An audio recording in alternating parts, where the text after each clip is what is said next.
যশোরে খুনি হাসিনার দোসরদের বিরুদ্ধে ইসালি ইউনিয়ন বিএনপির বিক্ষোভ মিছিল। বিস্তারিত দেখুন যশোর জেলা প্রতিনিধি সুলাইমান কবির রাব্বির ক্যামেরায়, সাথে থাকছি আমি তাবাসসুম কামাল।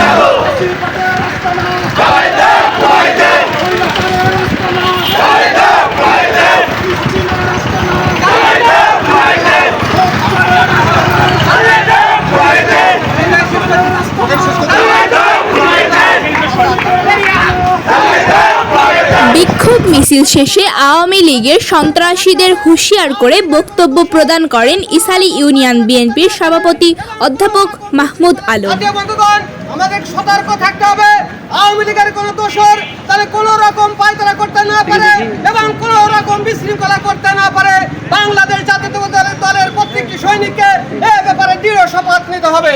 সাথে বন্ধুরা, কেন্দ্র থেকে যখন যে প্রোগ্রাম আসবে, আমরা ইসালি ইউনিয়ন বিএনপি এবং অঙ্গ সংগঠন অক্ষরে পালন করব। সেই প্রত্যাশা ব্যক্ত করে সবার প্রতি আল্লাহর রহমত কামনা করে আমি ওর বক্তব্য শেষ করছি। এখানে সমাপ্তি ঘোষণা করা হলো।